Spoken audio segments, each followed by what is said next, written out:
You are standing in the aisle of your local grocery store, looking at a carton of eggs or a gallon of milk, and you feel that familiar, sharp pinch in your chest. It is not just that the numbers on the little plastic tags are higher than they were last month. It is the realization that the $100 bill in your wallet does not carry the weight it used to. It feels lighter, thinner, almost as if it is evaporating before you can even spend it. You have done everything right. You have worked 40 hours a week, maybe more. Your salary has stayed the same, or perhaps you even got a modest raise, but your grocery cart is undeniably emptier. You might blame the supply chain, the latest geopolitical conflict, or the corporate headlines of the day. But deep down in that quiet place, where you manage your family's future, you know something more fundamental is breaking.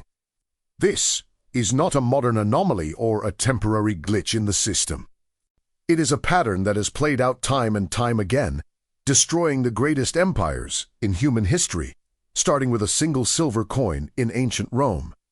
Right now, in our modern cities, and within the silent digits of your bank account, that same pattern is repeating itself.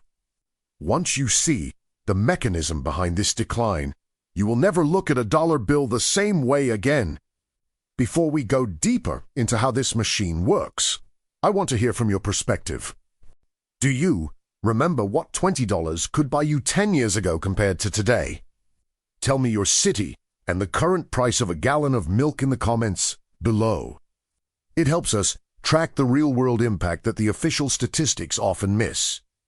And if you believe more people need to understand the true history of their money, hit the like button to help this message reach them. Now, let us understand how this works.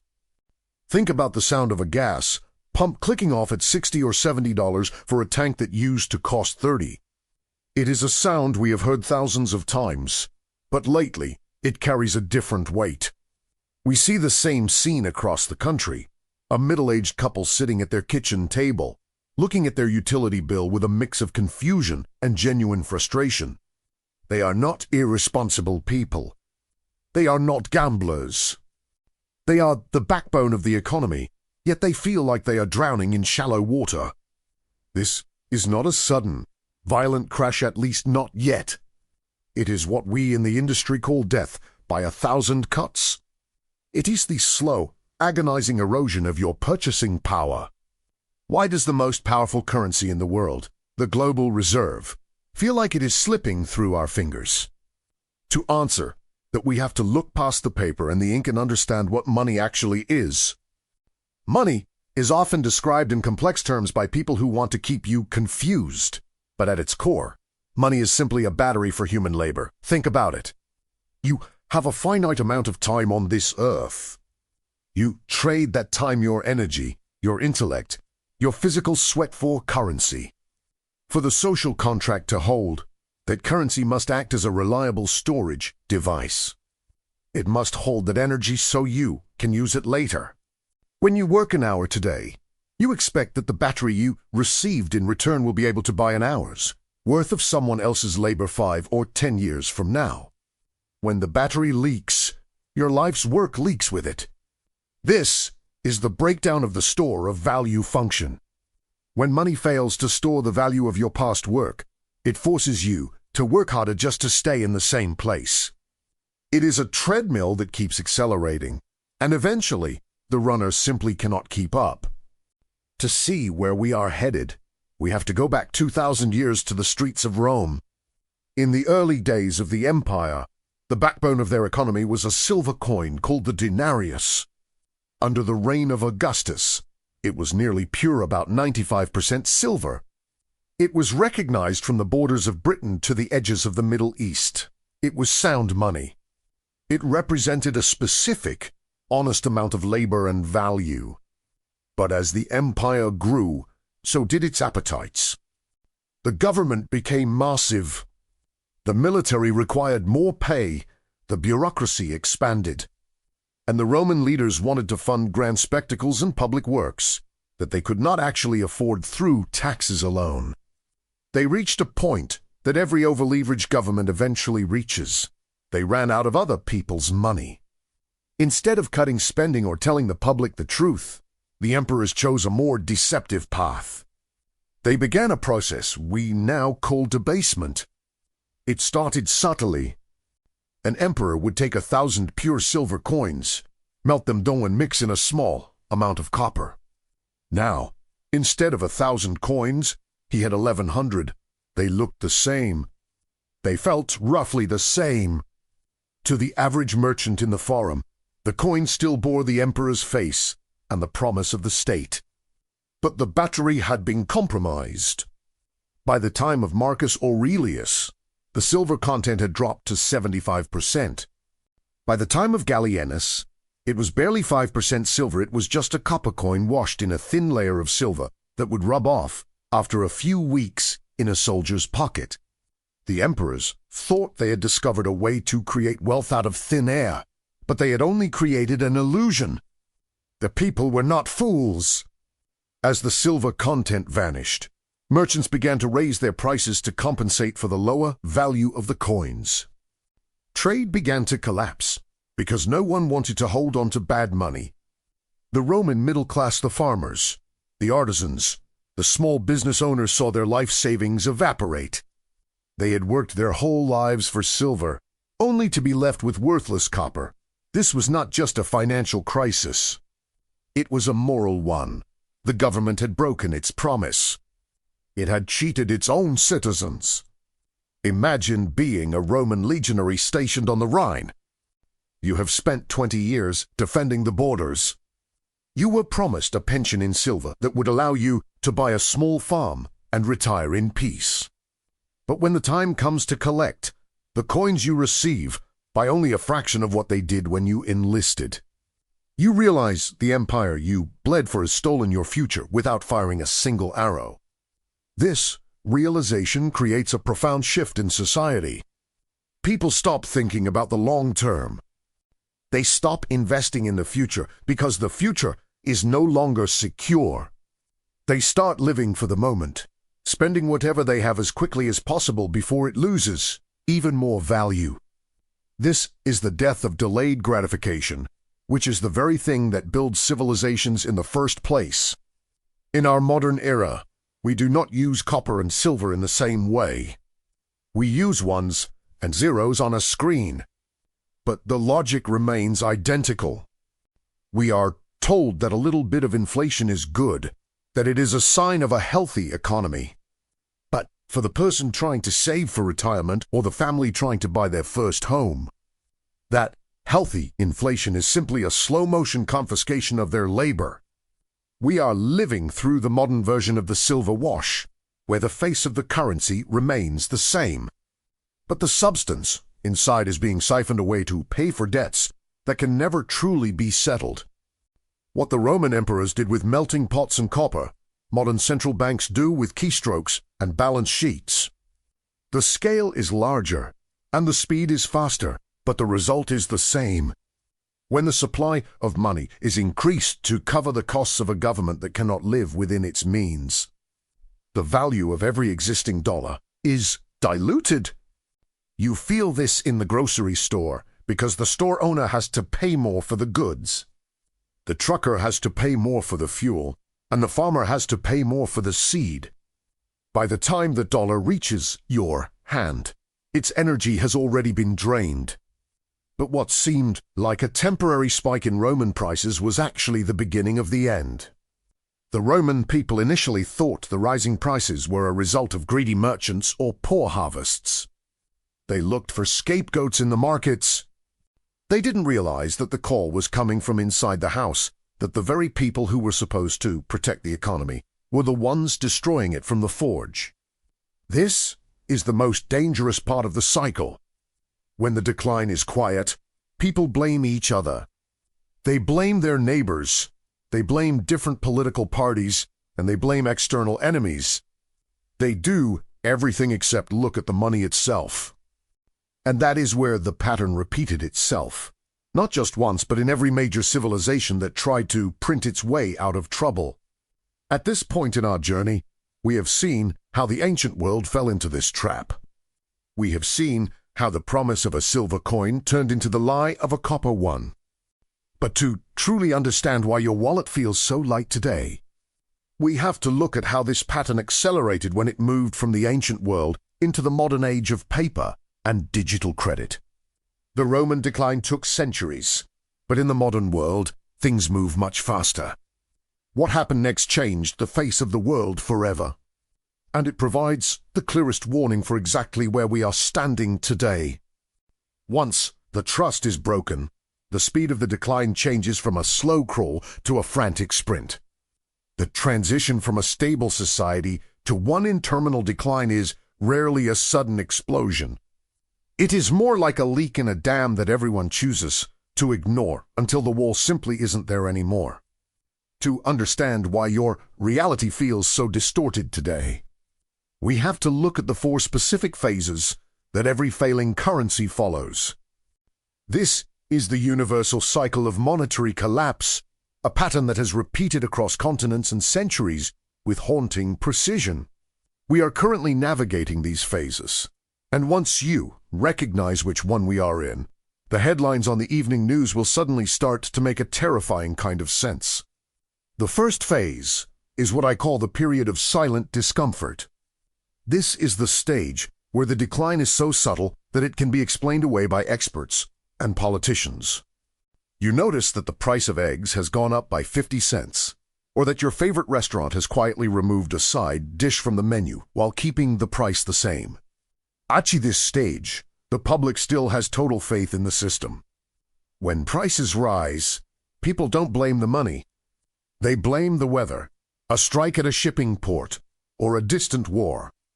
The leaders tell you it is transitory, a temporary blip that will resolve itself by next quarter. You believe them because the alternative, that the very foundation of your labor is rotting, is too frightening to consider. This is the phase where the thief is in your house, but he's only taking the loose change from the couch. You notice it's gone, but you assume you just misplaced it.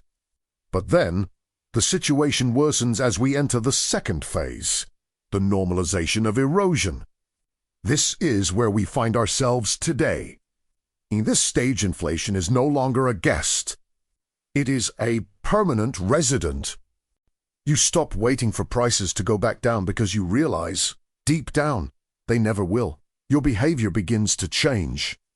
You start buying things now because you know they will be more expensive tomorrow. The saver mentality, which is the bedrock of a healthy middle class, begins to feel like a sucker's game. Why put money in a savings account earning 3% when the cost of living is rising by 10%? You feel a nagging sense of urgency. You see your neighbors taking out massive loans or buying speculative assets, and you wonder if you're the only one still trying to follow the old rules. In this second phase, the emotional toll begins to manifest as a constant, low-grade anxiety. You look at your retirement account, the one you've dutifully funded for 25 years, and you realize the $1 million you were aiming for won't actually buy a dignified life in 20 years. It feels like the goalposts are being moved while you're mid-kick.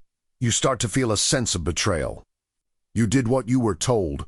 You went to school. You worked hard. You saved. And yet you are still running faster just to stay in the same place. This is where the social fabric starts to fray. When people can no longer plan for the future, they become impulsive, frustrated, and angry. They look for someone to blame, and the political temperature begins to rise. This brings us to the third phase, which is the most dangerous for any civilization, the acceleration and loss of control. This is the point where the government realizes it cannot stop the bleeding without making choices that would be politically suicidal. To pay the interest on its massive debts, it must print even more money, which only fuels the fire it is trying to put out. This is known as the Cobra effect, where the attempted solution to a problem actually makes the problem worse. The velocity of money increases. People stop holding currency for more than a few days. The battery is no longer just leaking. It is short-circuiting. To see what the end of this phase looks like, we have to look at the most extreme example in modern history, Weimar Germany in 1923. It is a story that has been reduced to a few paragraphs in history books, but for the people living through it, it was a waking nightmare that destroyed the soul of a nation. Germany had emerged from the First World War with massive debts and a shattered economy. Their solution was to print the mark to pay their bills. At first, it seemed like a practical necessity, but very quickly, the math took over. In 1918, a loaf of bread in Berlin cost about 1/6 of a mark. By the end of 1922, that same loaf cost 160 marks, but that was just the beginning. By late 1923, the price of that same loaf of bread had reached 200 billion marks. The numbers became so large, they lost all meaning. Workers were paid twice a day, once at noon and once at the end of the shift, because if they waited until 5 o'clock to go to the store, the prices would have already doubled since lunch. People would bring wheelbarrows full of cash just to buy a few ounces of meat. There are famous stories of thieves stealing the wheelbarrows and leaving the piles of cash on the sidewalk because the wooden cart was more valuable than the billions of marks it contained. The psychological trauma of this period cannot be overstated. Imagine being a retired professor who had lived a frugal, honorable life, saving 100,000 marks for his old age. In 1910, that was a fortune that would have allowed him to live like a king. By 1923, that entire life's work could not buy a single postage stamp. The dignity of a whole generation was wiped out in months. This created a profound sense of nihilism. If the rules don't matter, if hard work is punished and speculation is rewarded, then why be a good citizen? The middle class, the very group that holds a democracy together, was liquidated. They were left with nothing but their resentment, which created the vacuum that allowed the most extreme political voices to take power. You might think today is different because we have computers and sophisticated central banks, but the math doesn't lie. Whether you are shaving silver off a coin in Rome or adding zeros to a digital ledger in a glass tower, the mechanism of devaluation is identical. The only thing that changes is the speed. In the digital age, we have replaced the wheelbarrow with the smartphone, but the feeling of watching your purchasing power evaporate is exactly the same. The turning point occurs when the general public moves from frustration to total loss of confidence. This is the fourth and final phase, the reset. This is when the money is no longer accepted for goods and services. People turn to barter, to foreign currencies, or to tangible assets like gold, land, or even cigarettes. The social contract is officially void. At this point, the government usually tries to force people to use the failing currency through legal tender laws or price controls. But history shows these measures always fail. You cannot mandate trust. Trust is earned through sound policy and honest money, and once it is spent, it is the hardest thing in the world to get back. The most chilling part of the Weimar story isn't the hyperinflation itself.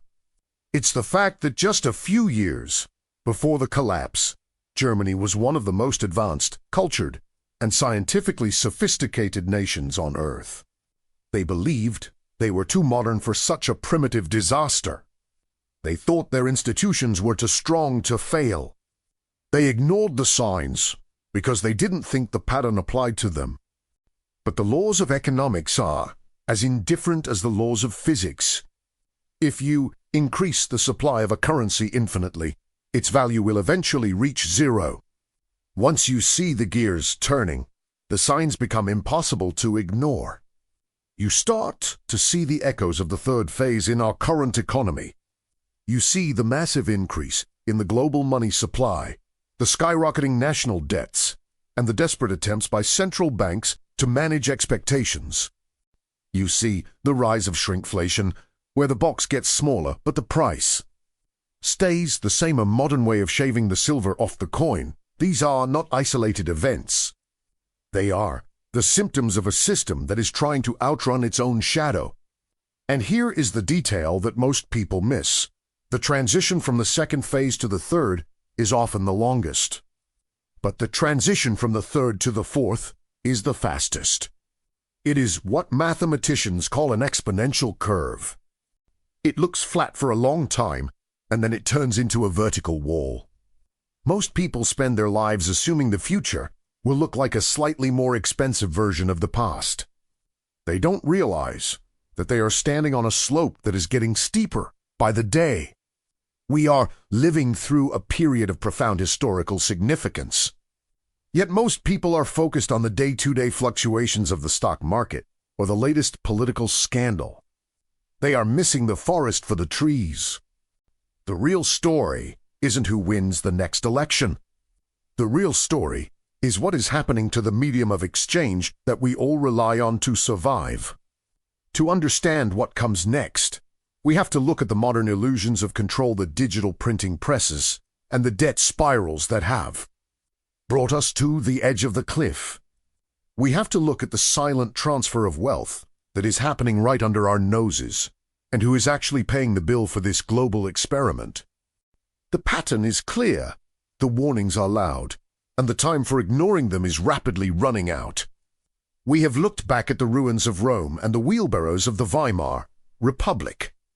But now we must turn our gaze closer to home, to the gleaming skyscrapers of New York and the marble halls of Washington, D.C. You might think that because we no longer see emperors melting down silver or workers carrying billions of paper marks, we are somehow safe from the patterns of history. But the reality is that we have simply become more sophisticated at the same ancient game. Today, we don't need a forge or a printing press to devalue a currency. We have the digital ledger of the Federal Reserve. We have entered a phase where the numbers are so large they have become abstractions, yet their impact on your daily life is as real as a punch to the gut. In the modern American system, we don't call it debasement anymore. We use sterile, clinical terms like quantitative easing or liquidity injections. But as someone who spent 20 years inside the gears of the Federal Reserve, I can tell you that these are just polite euphemisms for the same process. When the government spends more than it collects in taxes, which it has done almost every year, for decades it has to bridge that gap. It issues debt in the form of treasury bonds.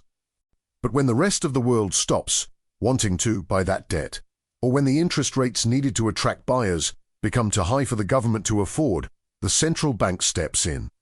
It creates new digital dollars out of thin air and uses them to buy those bonds. This is the modern printing press. It doesn't make a sound, but it vibrates through every corner of the economy. At this moment, the United States national debt has surpassed the $34 trillion mark. To put that in perspective, if you spent $1 every second, it would take you more than 1,000,000 years to pay it off. This is a mountain of debt that can never be repaid in the traditional sense. The only way the system remains stable is if the currency itself becomes worth less over time. If the dollar is worth less, the debt is easier to carry. This is a deliberate strategy, but it is one that effectively taxes every person who holds a dollar. It is a silent, unvoted upon tax on your savings, your pension, and your future. You feel this in your everyday experience, even if you can't quite put your finger on the mechanics. You remember the American dream that was sold to our parents' generation, the idea that a single income could support a family, a home, 2 cars, and a comfortable retirement. Today, even families with 6-figure incomes feel like they are barely treading water. This isn't because we are less productive. In fact, American workers are more productive than ever before. It is because the yardstick we use to measure our progress, the dollar, is constantly shrinking. Since 1971, when the last link between the dollar and gold was severed, the gap between productivity and wages has become a chasm. You are working harder, but you are being paid in a currency that is designed to lose its strength. But there is a detail in this process that most people miss, and it is perhaps the most unfair part of the entire system.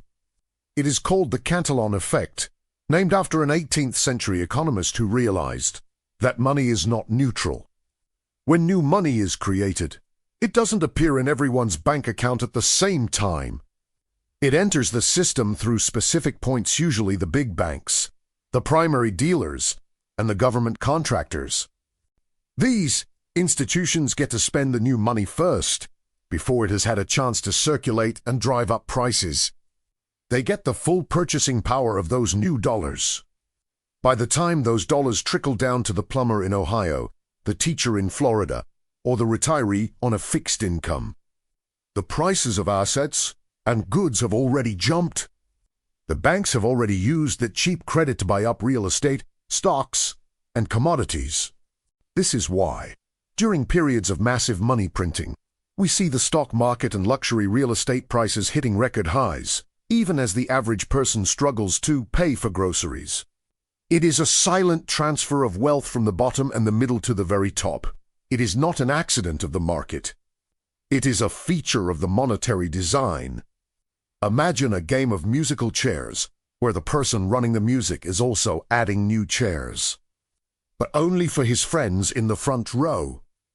By the time you realize the music has stopped, there are no chairs left for you, and the ones that are available now cost 10 times what they did when the game started.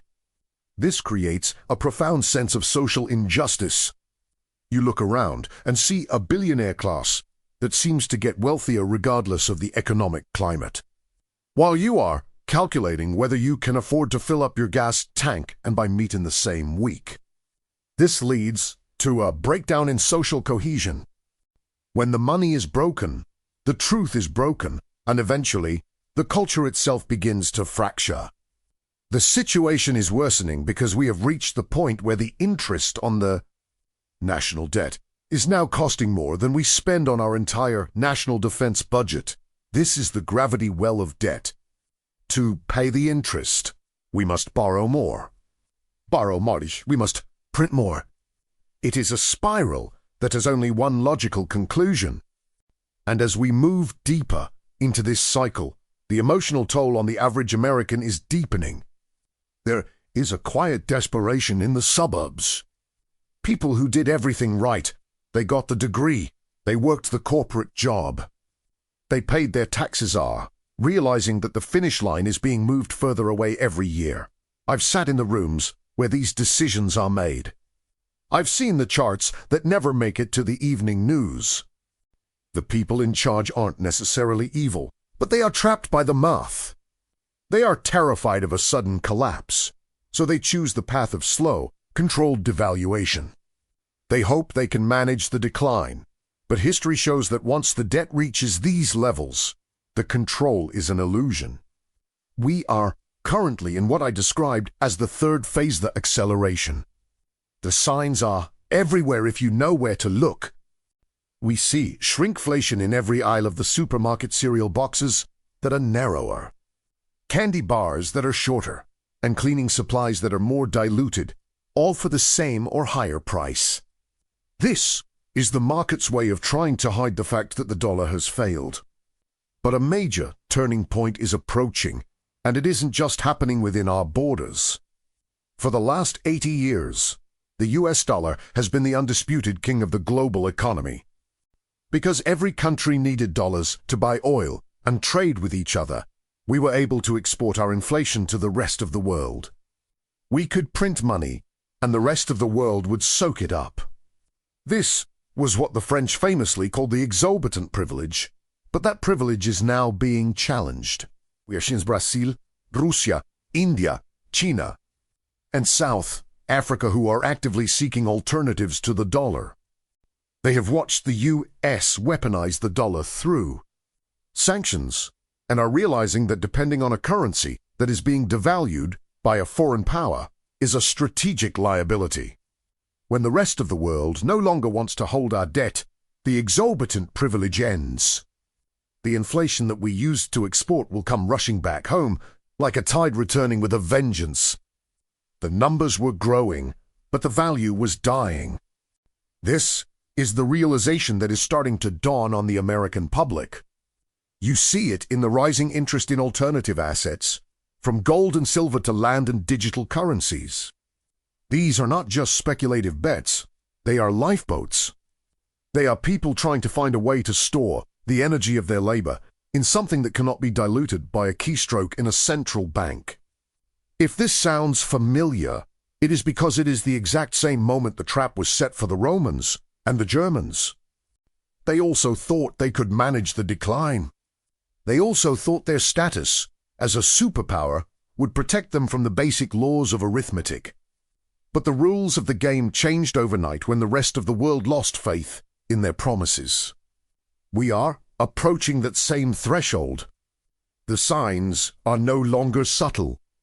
They are flashing red in the bond markets, in the grocery aisles, and in the geopolitical shifts happening across the globe.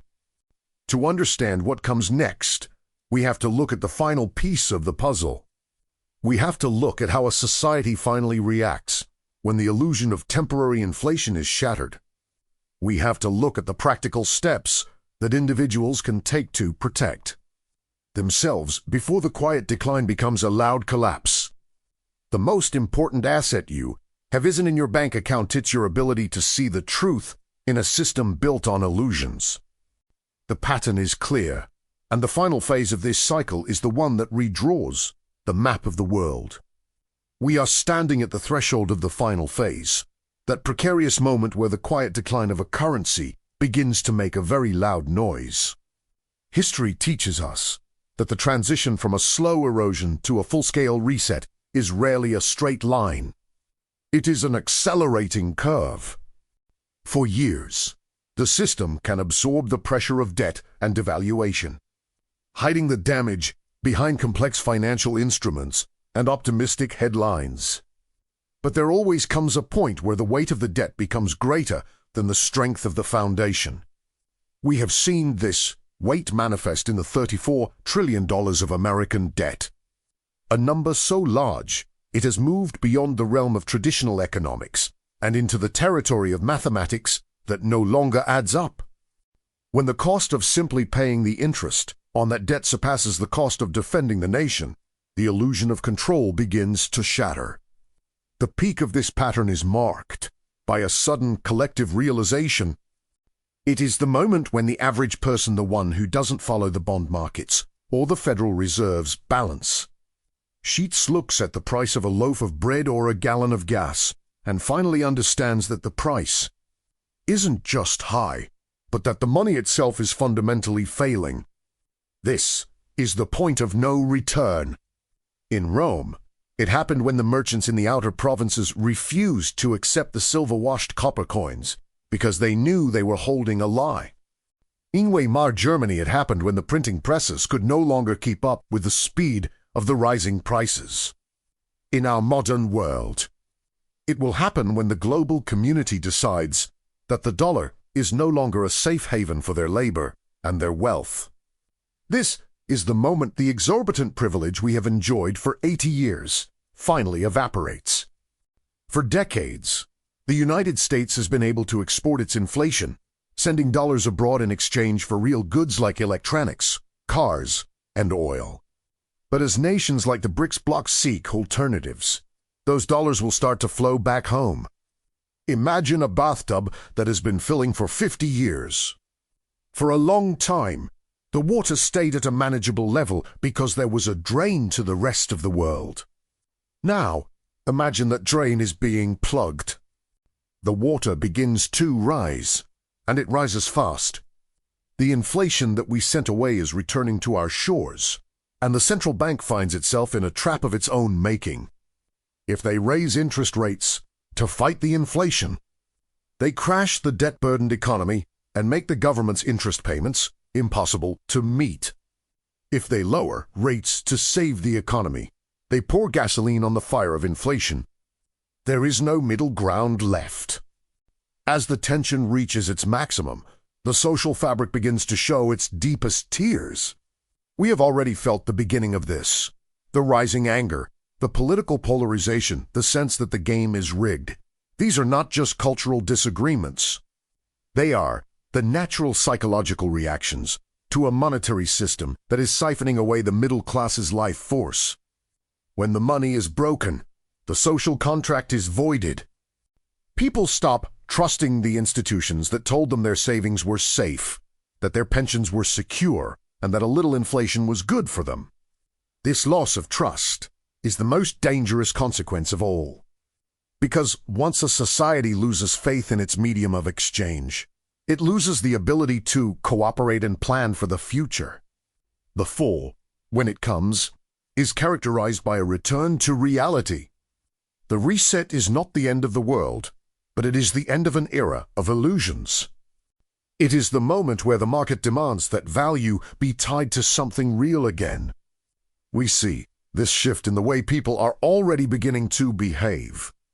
They are looking for hard assets, things that cannot be printed, diluted, or erased with a keystroke. They are looking at land, at precious metals, at energy, and at the skills they possess in their own two hands. They are moving from being savers of a declining currency to being producers in a real economy. This is the only way to survive the transition, by recognizing that your true wealth isn't the number in your bank account, but your ability to provide value to others in a world where the old yardstick is broken. So, what does one do when the pattern becomes this clear? This is where we move from analysis to action. The goal is what I call financial hardening. It is a process of removing as many points of failure from your life as possible. First, it requires a shift in mindset.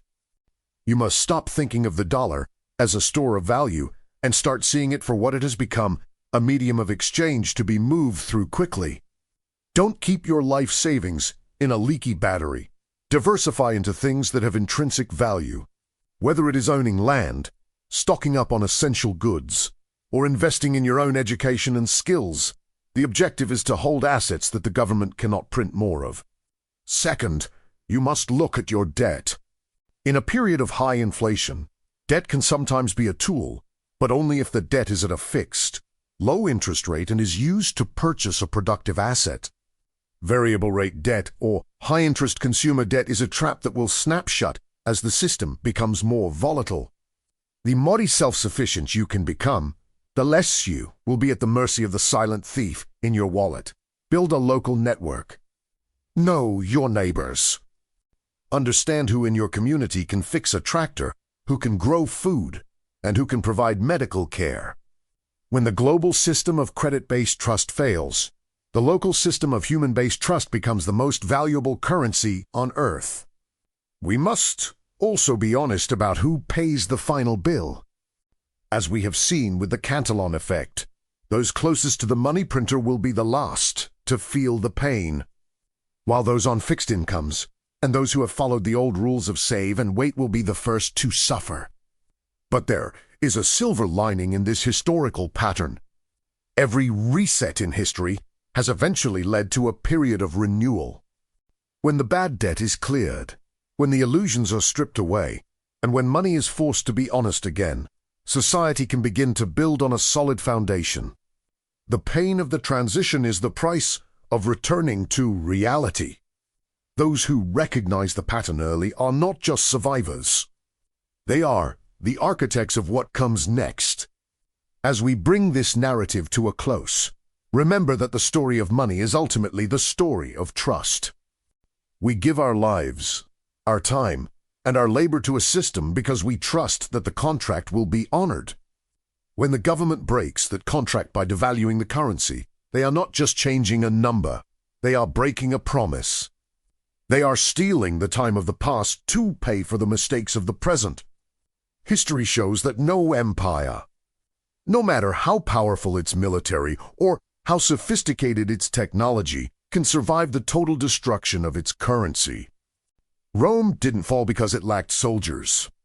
It fell because its money no longer commanded the loyalty and the labor of its people.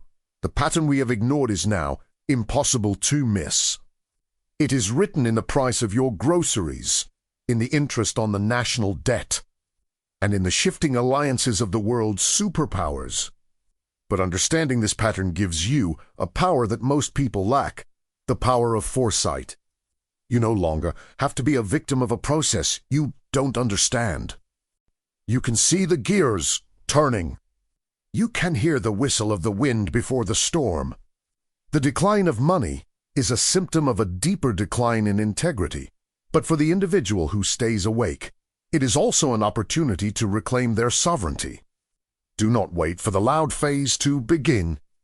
Do not wait for the evening news to tell you that the dollar is in crisis. By the time they admit it, the window of opportunity will have closed. Look at the data, trust your eyes, and act on the wisdom of history. Your labor is precious. Your time is finite. Ensure that the battery you are using to store your life's work is as solid and as honest as the work itself. If this analysis has resonated with you, if it has helped you see the invisible forces moving behind the headlines, I invite you to join our community. This is a journey of education and preparation, and we are just getting started. Hit the subscribe button and turn on the notifications so you don't miss our upcoming deep dives into how to navigate this transition. We will continue to pull back the curtain on the systems that govern our lives, providing the historical context and the practical insights you need to stay ahead of the curve. The pattern is ancient, the mechanism is simple, but the consequences are profound. Money is a social contract, and when that contract is broken, the only thing that remains is your ability to see the truth. Thank you for your time, for your attention, and for your commitment to understanding the world as it truly is. Protect your labor, protect your family, and keep your eyes open to the patterns that others choose to ignore. The future belongs to those who prepare for it today. Until next time, stay vigilant.